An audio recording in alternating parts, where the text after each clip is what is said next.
So just to persist with this idea that I've just voiced of feeling the world and around us and the people around us, rather than perceiving them with our senses, with our customary senses, should we say.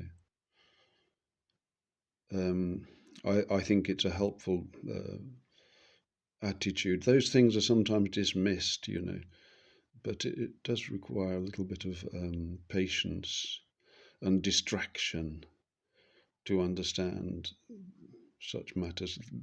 They're beyond, I suppose they're beyond understanding in our rational world.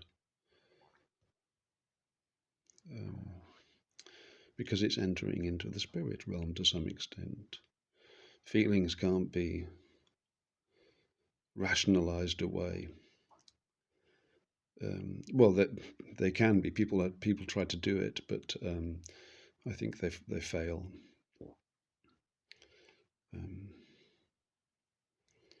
You can have a feeling of fear that can come upon you. You might not consider it, but these are all there for a reason. Something's happening in the environment around you, or a feeling of warmth or love or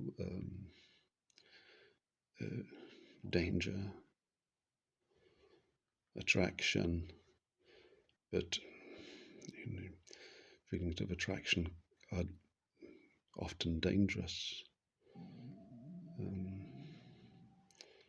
But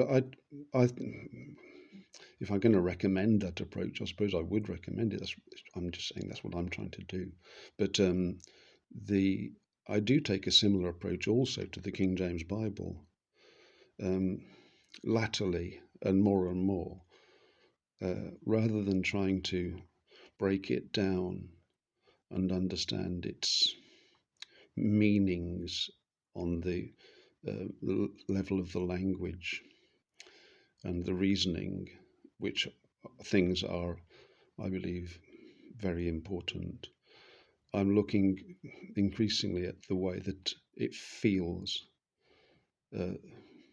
Reading the Bible produces in me certain feelings. The words, reading them aloud, certain verses, certain parts, you see, can produce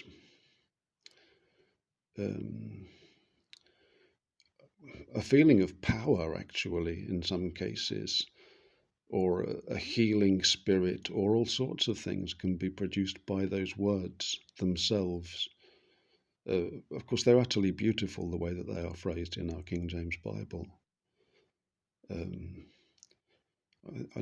People don't talk about that all that much, I suppose, but in my humble opinion, I do work in the field of writing and reading and all the rest of that nonsense. But I think, the prose in the King James Bible is just unequaled. There's just nothing that comes close to it. The precision of the language and its beauty and grace. So that's a different approach to the Bible, which I sometimes do take. And I will now go out to the pub.